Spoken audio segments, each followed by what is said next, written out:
saw the light, that it was good, and God divided the light from the darkness.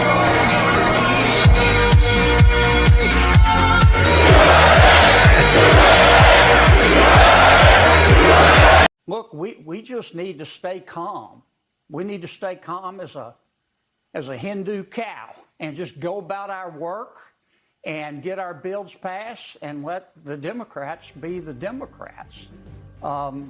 And so far it's working. You never interfere with your opponent when he's kicking his own ass. I swear, this man never misses, and he certainly has a way with words. Here he is, Senator John Kennedy. Sometimes I say things that I shouldn't, but as I've told you before, God made me, and God gave me the right to remain silent, but not the ability. I've got a lot of friends who are Democrats, and they haven't asked me for advice, but if I did, I'd tell them, look, you just got to try harder not to suck. I mean, think about it. Over the past 4 years, the Democrats mismanaged Congress, they mismanaged COVID, they mismanaged the economy, they mismanaged inflation, they mismanaged the national debt, they mismanaged Afghanistan. They cry if you use the wrong pronoun. And most fair-minded Americans look at this and they go, these people are about 10 exits past.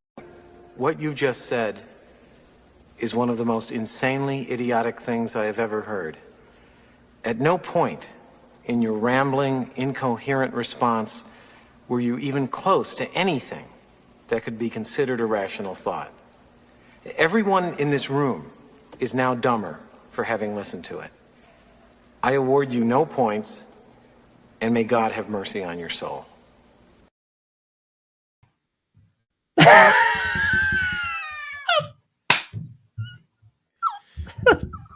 Unbelievable. Unbelievable. How funny though. The last one, I forgot. What movie is that from again? I don't even know. I don't even know. All I know is that guy's hysterical. His delivery's perfect. But how funny is John Kennedy? Like, just, and this is a point that we always make here at the front line with Joe and Joe, is that conservatives, Joe and I have our share of anger. Anybody who listens to the show knows that we get angry, okay? But we never lose our ability to laugh. That's just in the moment when you're talking about taxes or wasting our money, and some of which we're going to be talking about tonight. When you talk about how the Canadian people are being manipulated, we're going to talk about that tonight. Frustration with Republicans. There's a lot to get angry about, but we haven't lost our sense of humor. And John Kennedy's a perfect example of that. Now, here's a guy. He says he's friends with these people. I don't know how you can be friends with them. Maybe you go out. All the senators say that. My friend across the aisle. My friend across the aisle. I remember there was a couple years ago, one of the liberal senators said, "I'm tired of talking about my friend, my colleague. I'm not friends with you." Because I'm not friends with you. But what John Kennedy was, he's making a very good point. As always, he always makes very good points. He's a very smart guy. Oh, yes, okay? he is. He's making a very good point, and he's laughing about it. And listen, he's a little lighthearted mocking never hurt, as opposed to, let's say, look at what the left does, which is not lighthearted and not mockery. With them, it's very hard-hearted, and it's out-and-out hatred.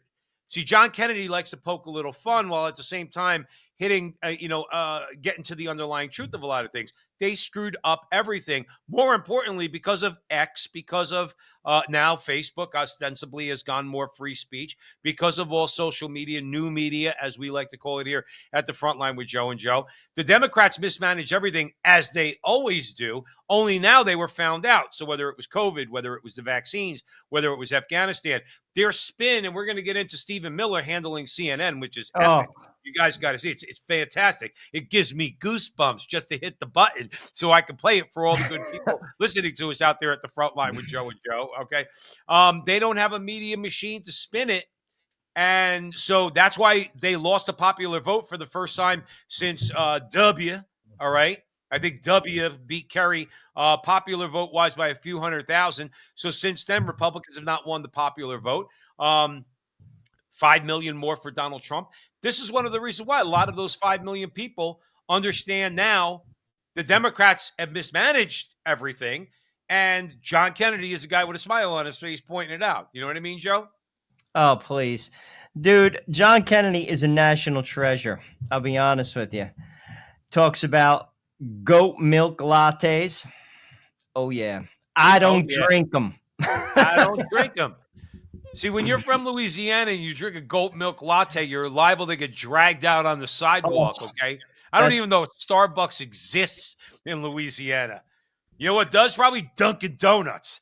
See, those people down in Louisiana, they're like us from Jersey, okay? Even though there's a lot of shishis in Jersey, we still like our DDs.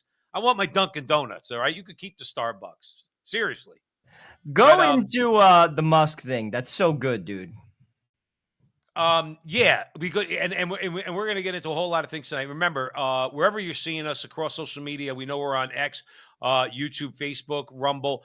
Share this video, share it, help us. You've been helping us, and we love you all. We see you all in the comment box, and we say hello to everybody tonight. Hello.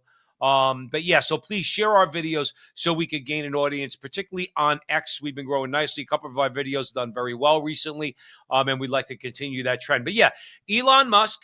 I posted on X recently. I said, if it was possible, Joe Rossinello, if it was possible that someone in America could be hated more than Donald Trump, now that person is Elon Musk. So now Elon has taken the number one spot as the most hated man in America. Donald Trump has slipped to number two, which I'm sure Trump's not going to be happy about. He wants to go back to being the most hated man in America. I think he wears that as a badge of honor. He goes in and fires people, terminates programs, causes immense harm to people who have been working for years for this country, patriotic Americans, and to the Americans who receive these services. And then he says, oh, whoops, I made a mistake. That's completely unacceptable and should be unacceptable to anyone who loves this country. And yet, Kevin, you've got a full tooth grin. Why? Because my cohort's full of crap. He has no executional mandate. He can't do anything he just said. He is just simply observing, pointing out, and letting the American people know what he's found. And if you don't like it, okay, that's all right. But he does not have the ability to do what Congress has, to execute on his recommendations. So everybody chill out. This is a guy that's focusing a lens on waste, corruption, huge budget overseas, and saying, I don't think this is working. But he can't actually take a dime of any of this. So, you know, just Elon Musk is running government is full of BS. This guy is just pointing out what every American wants to know. If you're making $68,000 sitting at your kitchen, which is the average American, watching this kind of waste, you're pissed. You're really pissed, which is about 70, 80% of the population. So get over it. Let him do his work. The guy has amazing executional excellence. You can't point out anything he's done that hasn't worked out. You can't point out anything he's done that hasn't worked out. Let's dispel one thing before I throw it over to you, Joe Rossinello. Elon Musk, Joe, he's the guy, his role is opening the curtain. What's behind the curtain, okay, is for Trump to decide, okay, which we're going to show in a little bit with Stephen Miller, how he handles CNN. But the lies that they're spinning about Elon Musk, he's taking people's money away. You know who took my money away? I'll tell you. And I know people that were government workers. So I say this with respect, okay? I don't get time and a half, Joe. And I don't get a pension, Joe. I don't get benefits fully paid for, Joe. I get none of that. I don't get mandatory vacations every year, or at least not paid for, okay? I don't get paid vacations every year. I have a limited number of sick days every year. And by the way, this isn't now in my life. This has been my whole life. Government workers get all of that. Who's beating who? Who should be crying? Because you have to go out now into the private sector like Joe Rossinello, me, and everybody out there listening to us at the front line with Joe and Joe. You got to actually go be held accountable for your job. You have to, dare I say, answer an email listing 5 things that you have to do on a daily basis as part of your job. And that elitist that's sitting the opposite of Kevin O'Leary is going to try to convince me that Elon's the bad guy. Joe, I'm going to pause at saying Eli's a bad guy. In fact, I'm going to go the opposite. Elon is on our side. He's on our side. Well, first, let me just say, Kevin O'Leary with that jacket, I don't know what the heck. Where'd that come from? He must be in Vegas jacket, or dude? something. I don't know what the hell that was. Let me just start the conversation with that. Second of all, the point that I take away from that is if you make the average salary in America, he said it's $68,000. That's from coast to coast, east to west, north to south. And you see all this waste. You can't be happy with it. You see, this is not a political discussion. The guy who's basically on the right there is trying to make it political. This is about your money, and they're trying to spin it every which way. This is not a political discussion. Any person who, frankly, is not part of a cult, because people, when you look me in the face and you say you have a problem with Elon Musk exposing fraud, theft, which if you ask me, people should be going to jail. In the private sector, if you do that, you go to jail. And if you have a problem with that, to be honest with you, it's cult-like thinking. It literally is. It's actually terrifying. It's like seeing like a deer in the headlights. Like you're just like, whoa, dude, this is not a political discussion. They're wasting your money, your hard-earned money. And then this guy has the gall to basically make an argument that people who aren't working, that frankly have no show jobs, should keep them. And we should pay for it. Wrong. Right. Wrong, wrong, wrong. And the guy telling you that you shouldn't have to pay for this is the guy who's drawing back that curtain, Elon Musk. He's reporting, as we're going to see with Stephen Miller, he's reporting to his boss, who runs the executive branch. His name's Donald Trump. The power of the executive is vested in the president. I think that's an exact quote from the Constitution. You see, even dopes like Joe Rossinello and I, we know what's in the Constitution. The president has the power to do everything he's doing. But you get the spin machine and the media, Joe, because they have to create Elon or transform him into the worst guy of all time. All right, he's a danger to you. You used the right word. If you think, like I said to you earlier, if you think this country is going to fall apart if you don't pay personal income tax, you are in a cult. You are brainwashed. They have you completely fooled, and you are a slave. If you think that that our country survives or falls based on the amount of money you pay in personal income tax, you're delusional, my friend. And a lot of people are, Joe. A lot of people are. Well, you basically, what they're trying to do, and this is why the Stephen Miller clip is perfect. They're trying to say what he's doing isn't constitutional. It absolutely is constitutional. I'm going to tell you the first piece of evidence why it is constitutional. Because they haven't brought a lawsuit. There is no lawsuit. That's how you know it's That's how you know. crap. Because if it was unconstitutional, there would be lawsuits. There is no lawsuit because it's all garbage. And the judges that are stalling it are just doing that. They're buying time to the midterms. That's all that is. It's a stall tactic. And any judge that does that is an activist and should, if you ask me, be removed from the bench. We talked about that last week. But ultimately, you hit it right on the head. All of these agencies tree up to the president. He's in charge of them all. And Elon Musk, just like all presidents, they hire consultants, economic consultants. Well, not hire. And he's not even being paid. It's costing us nothing. And he's looking at this through the lens of a private sector CEO.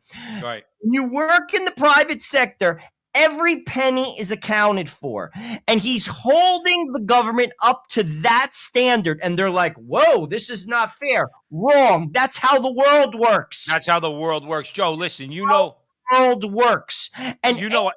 Person that has a problem with that, if you ask me, this is not a political discussion. I'll be honest with you. Something's wrong because it's your money and they're stealing it. No, listen, I said a million times, if you're just joining us here at the front line with Joe and Joe Pistillo, Joe Rossinello, we are way in the breach, as we always do. We're across social media tonight, live, Thursday nights, 9 o'clock Eastern time. So like, subscribe, and share. Please do that for us. Help us out. Takes 2 seconds. I've been trying to do it myself with videos of others that I watch. I always forget sometimes to hit the like button, all right, and hit the share button, and hit the subscribe. I hit them all now. If I take the time to watch it and I actually like the video, I take the time to do all that. And many of you have, and we really appreciate it. Joe, let me tell you something. Now, everybody knows I work in the restaurant business, okay? But God bless me over the last several years, I don't have to actually be on the floor as a server anymore, and I don't have to be a floor manager, okay? Thank God. The Lord saved my hips and my knees. So I do all the accounting for the location that I work in, okay? And I tell you this, just on on the level of a $10 or $11 million restaurant, okay, to your point, okay, Joe, we have financial calls every month.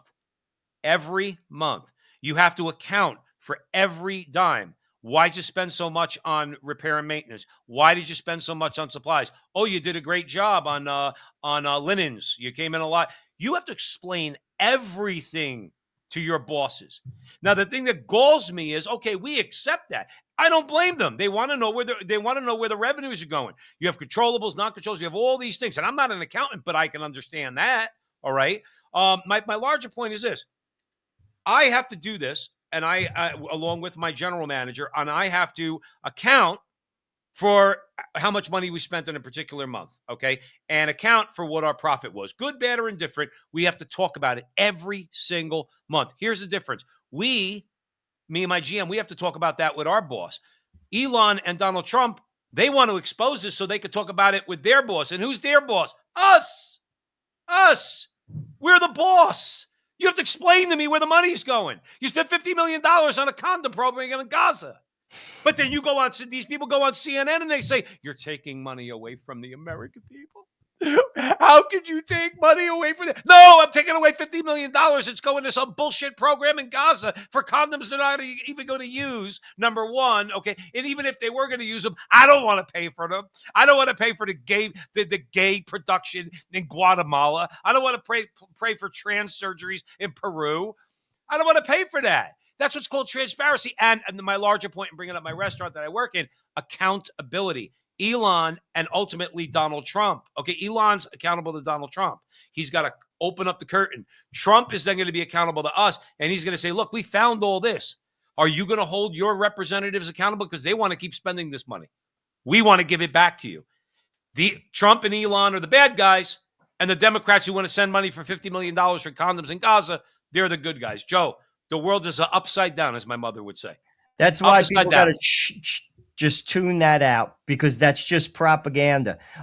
It speaks for itself. It speaks for itself. Play the Miller clip. It's awesome. Yeah, this is really good. Just to set this up. This is, aside from the content, I want you to watch Miller's style. This is the way you handle the media. For policy. Stephen, thank you so much for taking time for us. So who is in charge of Doge? The President of the United States. He's the administrator of Doge? No, the Doge is what was formerly U.S. Digital Services. It's an agency of the federal government that reports into the Executive Office of the President, which reports to the President of the United States. Okay. The way that Article 2 works is a president wins an election, and then he appoints staff, including myself, including Mike Waltz, including Susie Wiles, including Elon Musk, and those staff report to him. Okay, well aware. So Elon Musk a week ago answered a question about transparency at Doge. This is how he spoke about Doge. Well, we actually are trying to be as transparent as possible. In fact, we post our actions to the Doge handle on X and to the Doge website. So all of our actions are maximally transparent. You hear him there. We post our actions. All of our actions are maximally transparent. Does Elon Musk know he's not in charge of Doge? Again, the president runs the government, then the president appoints advisors, including Elon, including myself, including all the other staff here at the White House, and then those staff in turn execute the president's commands and directions to all the agencies of the federal government. This is how democracy works, something that we treasure in America. The whole American people go to the ballot box, they elect the president appoints staff, the staff then administer his orders and directives across the whole U.S. government. Okay, Stephen, I get that, but this is important because we want to talk about who's making the decisions here. There were 300 employees, the National Nuclear Security Administration. You know about this. They were fired. The agency had to rescind those terminations. Let's stop it there, only because they're going to go on to talk about the national the Secretary of Energy and the Energy Department. You get the gist, okay? And here's another thing too. If I was Donald Trump, I would say Elon's in charge of Doge. He's got to clear everything with me, but he's in charge of Doge. And if I want to, I could give him the authority, a blanket authority to do to execute my will. He doesn't have to check with me every 5 minutes. But leaving that aside, that woman is dripping with condescension. She's dripping with elitism. I like to explain to her, and if I ever saw her, I would tell her, say, Elon Musk is infinitely more intelligent than you, woman, number one. So Number is two, Stephen Miller. right? So is Stephen Miller. Yeah, for that matter. When he says we and us, who do you think he's talking about? He represents Doge, which represents the that agency of the federal government, of the executive branch, along with Donald Trump, with Donald Trump as the head. He is the president of the United States. He is the executive. And the idea that he's using words like we and us and our. How about maximally transparent, woman? How about the fact that he's finding money that I don't want to spend anymore? I don't make millions of dollars like you do, woman. All right? When $100,000 more comes out of your paycheck, you don't feel it. When $10,000 more comes out of mine, I feel it right in my you-know-what. But you see how he handled her, Joe? Just talk to them like they talk to them like children, because they are children. I don't know if you know how this works. You have a president, and then he goes on and on. Genius, brilliant, great way to handle the press. I'm throwing it over to you, Joe. Facts matter. And like I said earlier, they have no case because he just told you why they don't have a case. That's why the case doesn't exist. It doesn't exist because it is legal. It is legal. And all presidents appoint advisors. He's an advisor. And he has the authority that the president gives him. Period. End of story. All the rest of it is propaganda. And she has no facts other than propaganda. She's a propagandaist. That is why the press is the enemy of the American people. You get nothing valuable from her other than to affirm your own woke mind virus, Right. which sadly is pervasive and scary. It is scary that you would believe that nonsense. Again, the evidence speaks for itself. If it was not constitutional, there would be lawsuits. There are no lawsuits because it's constitutional. So instead, you have rhetoric. That woman represents rhetoric. Stephen Miller is talking about facts. Right. You could live in your own Twilight Zone world, but that's not going to pay the bills. And if you're okay with them stealing your money, well, guess what? I don't know what to tell you. There's nothing I could do to help you. You should, I'll be truthful with you. It's actually, Joe, it's cult-like behavior. They say that the people who follow Donald Trump, they're in a cult. Well, to a degree, some people are a little over the top. Absolutely. I will give them that. With that said, the behavior that I am seeing when they're stealing your money and you refuse to acknowledge it, the fraud that's going on, that's cult-like behavior, Joe, to just say and to just kind of compartmentalize and push that away. I don't know what else to say about it. It's terrifying. What about also the double standards? When did they ever drag Biden's the secretaries of his departments? Well, that's exactly his point. Every president has advisors. Every single one. Right. Every single one. And they have authority. They have authority. Every single one. But the reason why they're doing that is because Elon Musk is kicking their butt. That is why. Elon Musk is kicking their butt up and down the block. And that's why. Joe, I'm going to throw one thing over to you because I want to play a clip that you're going to find interesting, but I want to throw one thing over to you. I think we're going to take the historical, and I know where you're going when you said the judges are trying to stall to the midterms. I think the Democrats are hoping against hope about the midterms, because if Trump gets 25% of all the things he wants to get done in the first 2 years, as John Kennedy said, the Democrats are not going to stop sucking. They're going to continue to suck, and they'll go against the historical tide. The Democrats are not going to, in fact, they'll lose seats in the House and Senate. If they continue to go down that road, like John Kennedy was describing in the first clip, and they continue to suck, which they need to stop doing if they actually want to win, they have to stop sucking. Joe, the midterms are going to go way, way against them. No, I would agree with you, Joe. Many Democrats are saying this. Bill Maher is saying this. Stephen A. Smith is saying this. These are Democrats. They have to get off this kick. They have to get off this kick. I'll be honest with you. I watched Stephen A. Smith interview Hakeem Jeffries from the Minority Leader. He was like, when are you going to stop talking about January 6th? He told him, asked him straight out. He's like, the American people are over it. He can't get off of it. Stephen A. Smith is trying to help you, Hakeem. He's trying to help you. Right. And you don't want to accept his help.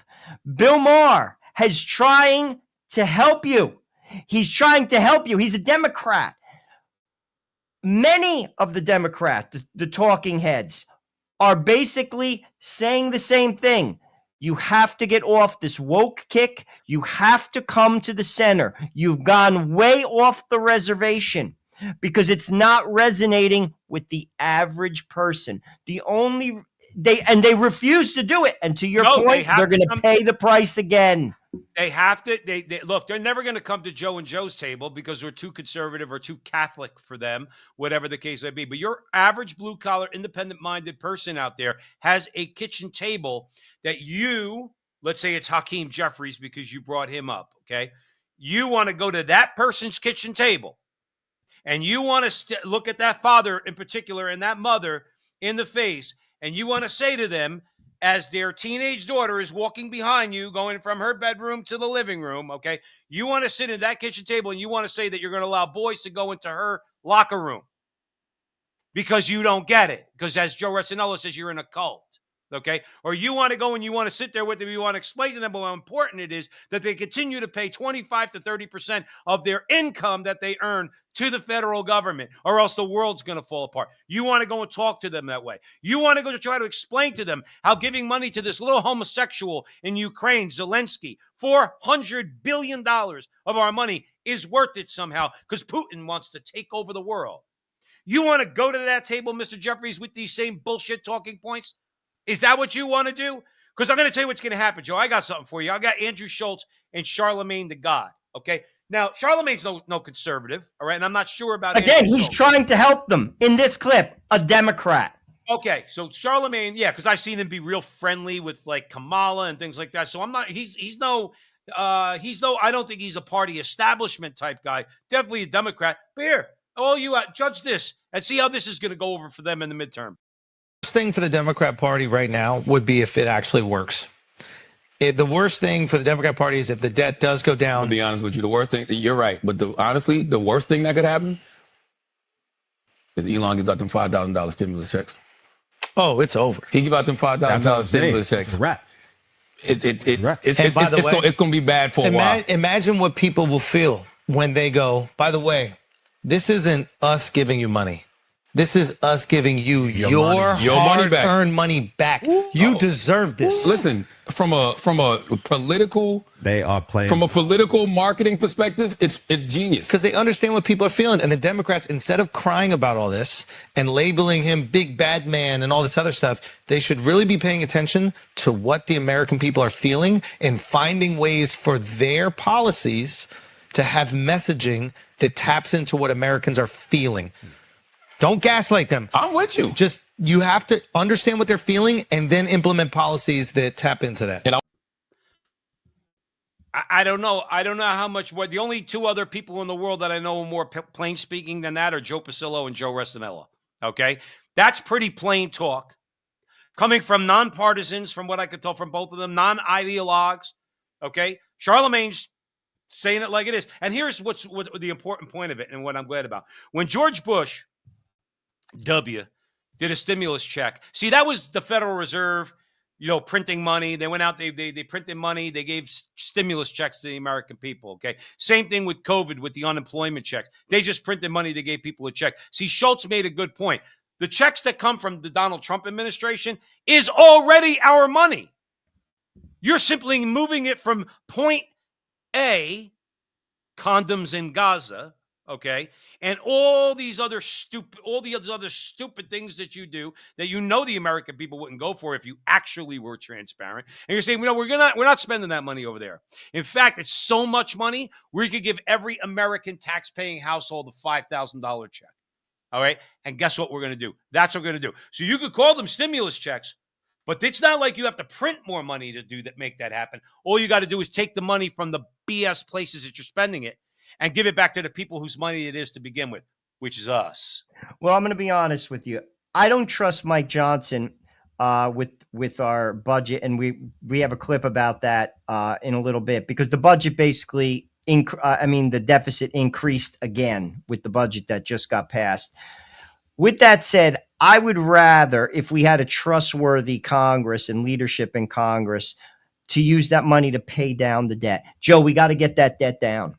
And to be truthful with you, and this is a sad reality, a lot of the people, not a lot, there is definitely a double-digit percentage of every household in America, they don't need $5,000. There's some people who do. And then there will be people who will get $5,000 and buy Slim Jims, cigarettes, and Mountain Dew, to be honest with you, which is sad. So my whole point is that money should be used to pay down the debt, to basically take the future back into our grandchildren's hands, because it's lost, and it's getting lost every single year. Joe, but here's I don't the thing. trust Mike Johnson to do that. So I don't. But here's the thing, and be careful, Joe, because Mountain Dew's not a bad drink. But here, and I understand, but here's my point. Number one, and I say this respectfully to you, I don't care how that household spends that $5,000. Hopefully people are prudent enough to start paying down their own personal debt. Okay. I want that check, and I'm going to tell you why, because we're going to play a clip. Thomas Massey voted no against this new Republican budget deficit reduction, which is all nonsense. See, this is where the vein starts to pop out of my head, because for the first month, we heard about how we're going through the government, we're going to find trillions. Now we're arguing over whether or not how much we're going to reduce the deficit. But it's not really a reduction, because you're already starting with an increase. So the Republicans are playing Washington economics. They're taking less of a rate of increase and calling it a cut. And then they're going to reduce that rate of increase over the course of the next 5 years until the deficit's zero. I want the budget gutted. What part of that don't you get? And I know I'm not the only one saying that, Joe Restinello. The budget should be $3 trillion at most. That's it. There should be no deficit. What you don't have, you don't spend. You can't do it. You take care of the military, you take care of Social Security, you take care of Medicare and Medicaid, and you're going to have to reform those too. And you get the budget down to $3 trillion. You carve out the other $3 trillion you're spending, and you don't have a deficit. I'm not that dumb that I don't understand what a deficit is. But here, Joe, here. This way you could see. And this is why he's the only frigging guy in Congress that I actually like. Can you just talk to us? Are you still a no? Is there anything? They convinced me in there. I'm a no. Is there anything? Look what, let me, their own numbers. If the Republican plan passes under the rosiest assumptions, which aren't even true, we're going to add $328 billion to the deficit this year. We're going to add $295 billion to the deficit the year after that, and $242 billion to the deficit after that, under the rosiest assumptions. Why would I vote for that? So are you solidly a no? Yeah, they convinced me. I was a lean no until this meeting. Now I'm a no. This no confirmed. This is a no. Why? Why? They're talking points. Look. These are not something I made up. This is the leadership's talking points. It adds $328 billion to the deficit. It adds $295 billion to the deficit the year after that. The only way they get to this magic thing where it's not going to kill our country is 5 years from now, they imagine that 2.5% growth accumulates. And that even right here, they say they're going to cap discretionary spending. You think we're going to cap discretionary spending and then spend at the rate of inflation after that? That has never happened. So their assumptions are wrong. But even if you take their assumptions at face value, they told us in there they're going to increase the deficit in 2025 by $328 billion. And I've been here long enough. I've been here 12 years. So I've seen a 10-year plan or two come all the way to 10 years. Under Boehner, we had these 10-year plans. Under Ryan, we had these 10-year plans. Anything past the third year never happens. So what it goes to show you, I'm going to throw it over to you. For the Republicans in the House, Joe, it's business as usual. Well, yes, and that's a problem because I'm going to tell you right now, what he's talking about is going to eventually sink the United States of America. That's what happened to the Soviet Union. The Soviet Union's collapse was economic, and that is what is going to sink America. And that's why I know everyone wants, I'm seeing in the chat, I could use $5,000. I get it. But we have to start aggressively paying down the debt. Aggressively. Or frankly, our way of life is gone. It's already gone in many cases. The middle class can't even afford homes anymore. That was a given. College is absolutely ridiculously out of touch for most people because you can't pay it back because the jobs you get do not sustain your debt. This is where we're at, and it's only going to get worse. And that is why what Massey is talking about should be a priority, and it's not a priority. It wasn't a priority for Donald Trump in his first term in office, and it's not a priority now. And Mike Johnson talks out of both sides of his mouth. I'm telling you, we have to concentrate on the Massey. I don't know if people caught that. He keeps a button, an electronic button. He's an engineer. It's the deficit. It's on his jacket. Every time he goes into Congress, it's rattling the number. That's on his jacket. He is an independent voice. He's exactly the type of person that, frankly, America needs and, frankly, should want. He speaks his mind because frankly, he doesn't need the job. He's an MIT engineer. He doesn't have to do this. He's doing this out of the goodness of his heart. He could be making millions of dollars because he already made millions of dollars. And he moved back to Kentucky. He had a business in Massachusetts. So my point is, he's a capable individual who's basically speaking his mind, and he represents the country and the people because the debt is dangerous. Frankly, listen, I'm 54 years old. I had a wonderful life.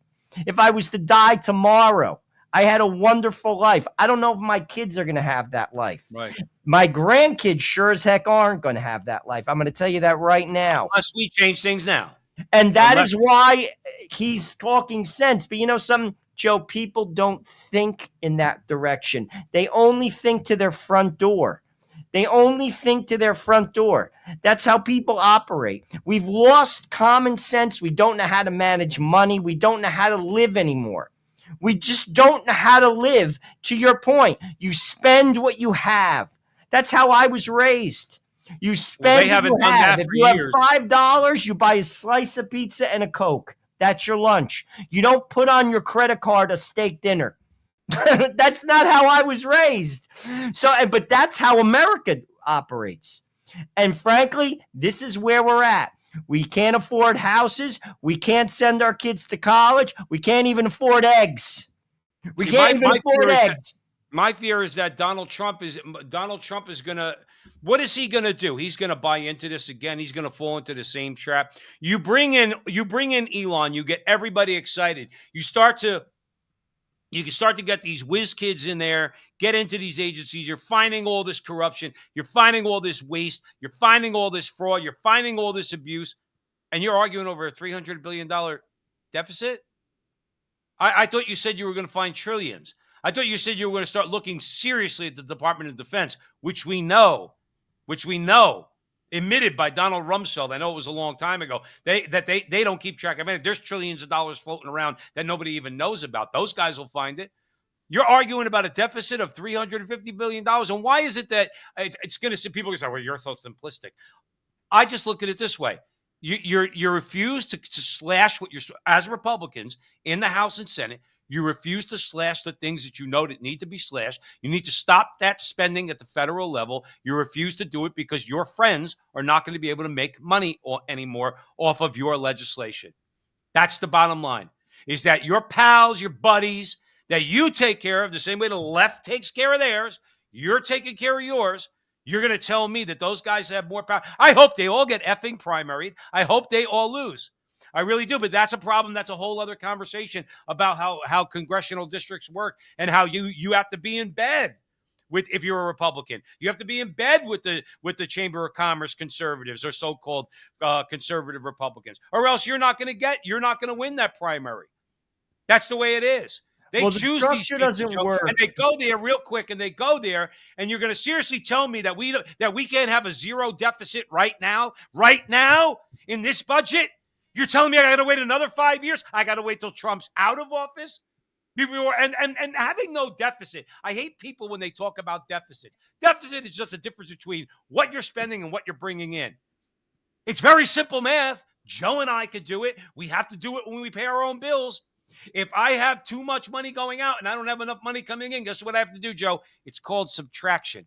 You and I both learned that. I think it was in the first grade. You start to subtract. Well, not getting that, not getting that, not getting that. Now I'm at my budget. What's the effing problem, Joe? Well, they're betting on the fact that the American economy is going to continue to be on the top of the world's economy. That's the bet. They're basically saying with their deficit is it doesn't matter because we're an engine and everyone needs us. The dollar is the standard for the world. So the deficit, it's monopoly money and it doesn't matter. That's what they're saying without saying it. And that's why they keep feeding it. But eventually that party is going to end. It's going to, people. Many economists, don't listen to me. Stop listening to the propaganda on Fox and on CNN and MSNBC. Listen to smart people, very smart people, and they will tell you this. It's an unsustainable process. Eventually, the dollar will not be the top currency in the world. It could happen. And then it's not monopoly money anymore. Then it's real money, and that's when the country collapses. That's exactly what happened to the Soviet Union. It was an economic collapse. And that is what will happen here because of that. So ultimately, what Massey is basically trying to put out there is how about we be prudent? How about we think of our kids? How about we think of the future and stop this nonsense? And to your point, that's not how the Congress works. They're feeding the machine just like the Democrats fed the machine because the machine is fed through campaign donations from the elites of America who run everything. You have to take money out of politics because they don't listen to you. They listen to the people who give them money. Right. The Democrats do it. The Republicans do it. And because of that, we have no power. And the Congress is completely a useless body because of that. They have to sell it to everybody. And they try to do that through Fox, through CNN. And that is why when they put a budget out, they put it out 3 days before it has to get signed and say, you don't have to read it. You know why? Because it doesn't matter. Right. And that's the only way it passes. Yet, people still think it's legitimate. People still vote and think their vote counts. It doesn't count because the system is broken because you have to take money out of it. And until they do that, and they're never going to do that because they make the law, that would take an armed revolution. That would take something like there is no way that powerful rich people are going to hand that over to regular people. Never going to happen. And then I like to think that Donald Trump is probably thinking more along the lines of the way we are. as opposed to empty. You know what I want Trump to do? I want him to pick all their pet agencies, right and left, and the ones they love, fire everybody. He's got the right to do that. He doesn't even have to shut down the agency. All he's got to do is say, you're all fired. Yeah, but who's going to? Well, we don't care. We're not fired. Congress doesn't want to listen to me. There'll be nobody to appropriate money to. There might be an agency, okay, there. He could either fire everybody, or if he's got the ability to, like I think he does with this, certainly with the Department of Education, abolish it completely. And if he doesn't have the power to do that, he does still have the power to fire everybody. Just keep firing everybody. And then look at the congressman, look at Mike Johnson, and say, I just fired everybody, Mike. Where are you sending those hundreds of billions of dollars now? I just fired everybody. Do you want to play hardball? Let's play hardball. Well, ultimately, that would save money, obviously, because we wouldn't have to fuel a system that a lot of it's just fat. But it's also the people. It's the pork. It's the what's it called? The special interests. They represent them. You see, we got to take that out of the equation. But that was my point. My point was those special interests are feeding off the agencies, as we know from, let's say, USAID. Okay, they're feeding off the agencies. The money goes to USAID. They go get money from USAID. I'm saying fire everybody at USAID. Yeah, but we still have a USAID budget. Well, keep it. Send it back to the American people because de facto, there's nobody there. Well, I would even go so far as to say they should get rid of lobbyists. I don't know who came up with that. Whoever came up with that in America, it's basically bribery. Why do we have that? Who came up with that? So this is what I'm talking about. That's real reform. And that is never going to happen. I don't even, that's like a 16-year-old's pipe dream. But I'm telling you why the Congress doesn't work. It's because of that. Yeah, and Massey has over 70% approval rating in his state. He could say or do anything he wants. And again, he's not worried if he gets voted out because he's a capable man. He's already worked in the private sector and he's doing this out of charity. In plain English, sadly, though, most of our politicians aren't doing this out of charity, and they're barnacles on us, and they become rich. That is not the person who should have that job, Republican or Democrat. No, I agree with you 1,000%. I mean, you said it right, man. You know, if we keep going on this path, you know, they keep pushing it off. They've been talking about kicking the can for years. How's this for a pretty gloomy projection? We're gonna get a little international on you now at the front line with Joe and Joe. How's this for gloomy, Joe? The trade war, there's no bounce back. If you introduce tariffs, the economy works less efficiently. We don't get those economies of scale. Businesses can't grow their businesses by growing their exports to the United States. So they're going to invest less. There's going to be less production. Incomes will be lower in Canada. And unless we introduce a new structural shock, some structural reform that boosts our potential output, but boosts supply, there's no bounce back. So what that means, for monetary policy, we can't change that reality. The economy is going to a permanently lower path. So the only thing we can do is we can help smooth the painful economic adjustment to tariffs. But even there, monetary policy is constrained because we have to make sure that the tariff problem doesn't become an inflation problem. So what that means is you're not looking like a COVID type response. We're going to have to proceed quite carefully. We're going to have to balance yes, there will be downward pressures on inflation from the weakness in the economy, but there's going to be also upward pressures from higher import costs, a weaker Canadian dollar, inevitable supply chain disruptions. That'll all increase cost. Let me say this, first of all, because a lot of guys like that, they like to talk, Joe, and think that people like us don't know what we're talking about. He's full of crap. He's a liar. He's trying to sow fear with the Canadian people on tariffs. They want to make it, again, one more time. Donald Trump said it. I think it was just before he was inaugurated or just afterwards. He gave a speech. He said, we have to get away from this idea that foreign governments are making money off the American taxpayer or enriching themselves off the American taxpayer. The American taxpayer has to enrich his or herself off of foreign governments. That's just simple. It's very simple.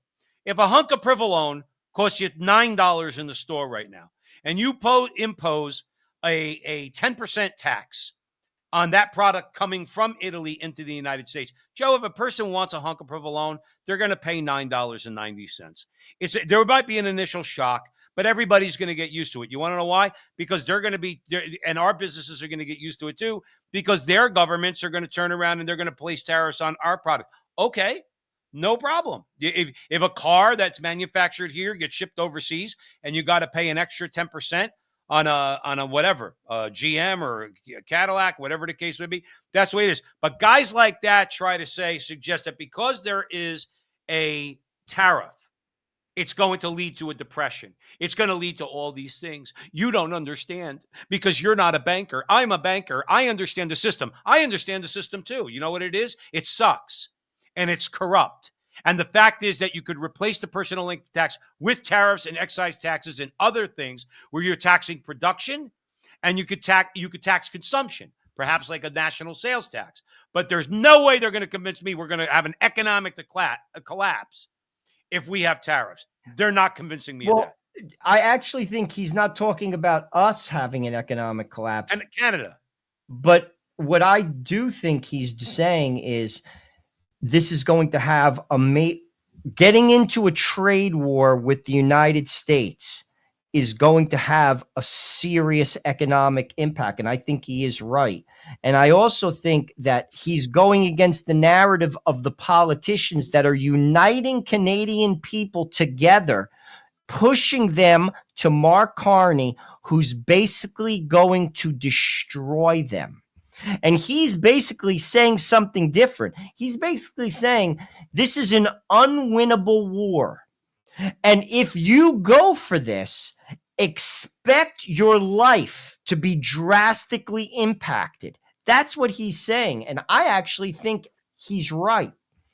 I think that the Canadian people are doing what the United States government tried to do in the summer of 2020. They created chaos and they wanted people to run to the government to save them. They were willing to, and many people were willing to give up their liberty for temporary safety. And that is exactly the narrative that the politicians are pushing in Canada right now. We're going to save you from Donald Trump. So we're going to forfeit our liberty. After 9 years of Justin Trudeau, who, by the way, played every single Canadian, because if he resigned on the spot, Pierre Poilievre would be the prime minister right now. He resigned, froze Parliament for 3 months. It bought time to bring in Mark Carney, who is going to bury you. He is going to bury you. You're trading in your freedom, temporary, like your freedoms, for a perceived safety from Donald Trump. This is a tremendous mistake because I'm telling you this right now. You are not going to come out, and I'm not saying this like we're better, whatever. I'm not going to. You're not. This is an unwinnable war. I'm not saying you shouldn't have your national sovereignty. I'm not saying you have to be the 51st state. That's not what I'm saying. This comes down to a battle of ideologies. It's Donald Trump's nationalism versus Justin Trudeau's globalism. And that's the divide. And frankly, that divide is going to smash the average Canadian who's already been smashed. You're giving in your freedom to Mark Carney, who basically is a carpetbagger who was brought in because the globalists want to continue their bullcrap. And the only loser is Joe Canadian guy in the pew, in the front row. And I got news for you. It's a bad move. It's a bad move. Well, we all know what Justin Trudeau and the globalists have done in terms of trying to not only destroy Canada, but basically, every Western country. I mean, Italy's a wreck. Well, maybe not as much Italy, but they're not in great shape. England's a basket case. So is Ireland. Germany's still has its head up its butt, electing another far left government. They're suppressing free speech over there. You forget what it is that Western civilization is built on. And we have to be reminded of that because, Joe, the people that are doing all this and perpetrating all this, they don't like and they don't want Western civilization. And cultural battle for conservative values is not just an American battle. It is a Western battle. Because, my friends, I still believe in the West. Not just as a geographical space, but as a civilization. A civilization born from the fusion of Greek philosophy, Roman law, and Christian values. A civilization built and defended over centuries through the genius, energy, and sacrifices of many. When we say West, we define a way of understanding the world where the individual is central, life is sacred, all men are born equal and free, the law applies equally to all, sovereignty belongs to people, and freedom comes before everything else. Spot on. There's that's people not what that the EU is not about. There's people that hear that and just basically listen to that and they say, that's what we're fighting against. See, people like us listen to Giorgia Meloni and say, no, she's spot on. Exactly right. Greek philosophy, Roman law, Christian values. There's your formula for Western civilization. That's how the church built Western civilization. Okay. And yes, it was the church that built Western civilization. And you have people within Europe. Remember, Europe is on a suicide mission. Paul Johnson, in his history of the 20th century, it's about this thick. All right. I read it a long time ago. All right. He's got a chapter in the book called Europe's Suicide Attempt. Now, this history was written, I think, in the 70s, 80s. All right. Around that time.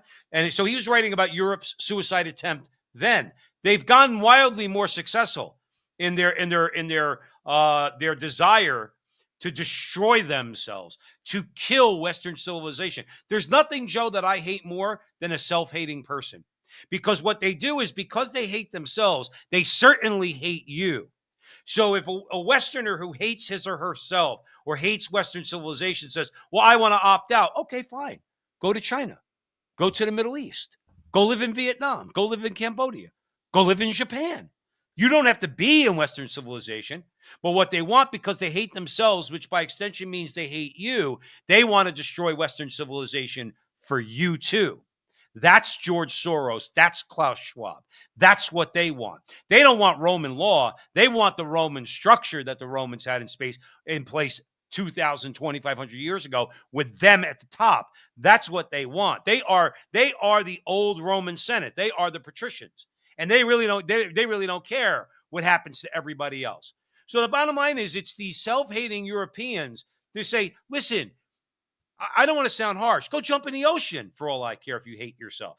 Okay, I don't want you to, but don't destroy something good simply because you don't like it. There's plenty of places in the world that you can flee to. Go. If you think life's going to be better for you, go. But leave Western civilization alone. How could anyone disagree with what she just said? Yet they do. The EU stands diametrically against what she just said, and their actions prove it. And there are many people in America that disagree with what she just said, and their actions prove it. That is a problem. And that is the problem of globalism. Globalism is a disease, and it destroys the middle class. She is talking about pillars of democracy, but democracy does not work without a moral people, and there lies the problem. John Adams said that, and he was 100% correct. Europe is a secular democracy, and when you take God out of a democracy, the state becomes the god. And that is exactly what has happened in Europe. And that's why Europe is a basket case. And that is exactly what the globalists wanted to do here under Barack Obama, under the Joe Biden, Barack Obama third term, under what they were hoping would have been Kamala Harris's 2 terms to continue to destroy the country, which would destroy the middle class. It's halfway destroyed, if not 2/3 of the way destroyed already. They would have finished it off. But people have to open their eyes and stop listening to the rhetoric. Look at your refrigerator. Look at what's going on internationally in Europe, in Canada, in Australia. It's ahead of what happened here. It's happening. It doesn't work for regular people. It does not work for regular people. Get it through your head. Yeah.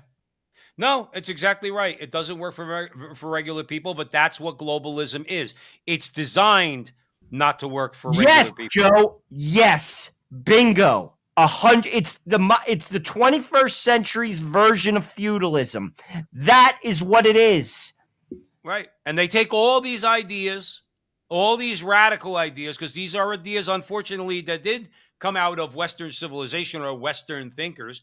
They take Marxist ideas, they take Nietzschean ideas, they take Malthusian ideas, and they basically combine them all together to come up with their worldview. There's a limited number of resources. There's too many people. What should we do? Well, as many people as we can prevent from being born. After that, we'll try to kill as many as we can, either through contraception or abortion. We won't care about genocides because that's 1 million people less that are going to be breeding. So let's reduce the population that way. By the way, we really need, there's a limited amount of resources and there's still too many people. Let's take over industry and governments so that we make sure we get most of it. Okay. Let's convince everybody that if we don't take half of their income on a yearly basis, the world's going to fall apart. That'll give us some more money.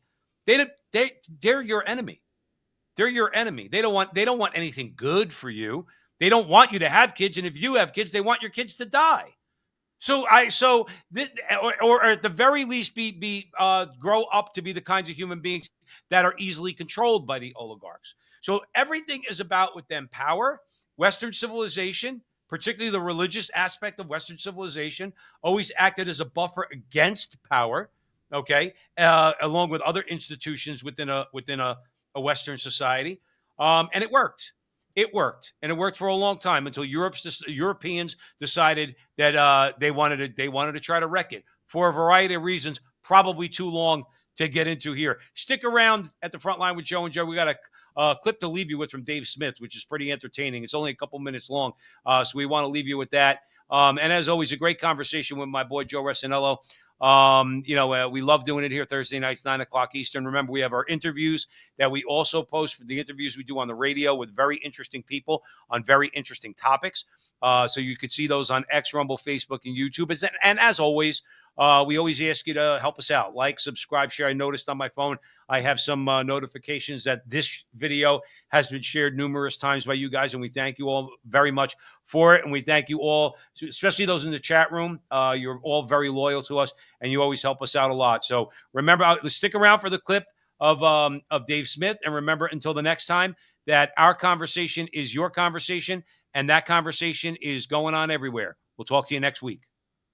Okay, so you funded this thing, created it, had such substandard conditions that the thing gets out. You then all lie through your teeth as you're locking down the world in response to the thing that you made without ever admitting that you made it, okay? And then after all of that, you come up with this vaccine and lie through your fucking teeth to get people to inject something into their body that they can't uninject, knowing damn well that it doesn't work the way you're selling it as, knowingly lying about that and getting people to take this thing after you've gotten the government to shield these pharmaceutical companies from liability so that they can rake in tens of billions of dollars in profits. I'm sorry, someone needs to be prosecuted for that. Like, there is a level where you're like, no, we can't just move on from this. You can't just come on Piers Morgan's show and get to go, yeah, we did it all wrong. Like, what? And then on the intelligence side, I mean, look, what can I even say about this? The country, and everyone knows this is true, right? The country has been lied into wars. They have instituted torture. They've lied to the president of the United States. They've tried to frame the president of the United States for treason when they didn't like what he might potentially do. And they've blatantly interfered in U.S. presidential elections. Someone's got to go to jail for that. I don't think this is too unreasonable to go, okay, so like, what's this new Trump administration really made of? We got these guys, Bobby Kennedy, Tulsi Gabbard, people who have are on record calling out these crimes for many years, who are now in charge of the health department and the intelligence agencies. I don't think it's too much to ask for that. Like, I want these crimes to be exposed. And when these crimes are exposed, the people, these are like amongst the gravest crimes ever committed by the U.S. government against the American people. And the same government that I'm talking about here will throw you in a cage for decades if you were to bring a gun across state lines when you're not allowed to have it in the other state. They'll throw people in cages for decades over having the wrong plant or distributing the wrong plant. They'll throw people in jail for all types of minor infractions. This is why we have the biggest prison population in the world, both in terms of raw numbers and percentage of population. Because our government will throw people in a cage. You break the law, you get thrown in jail. Like, okay, well, if we're going to do that, why exactly should these people who have committed the gravest crimes against humanity, why should they not be prosecuted for this? I'm sorry, this shit is just infuriating to me.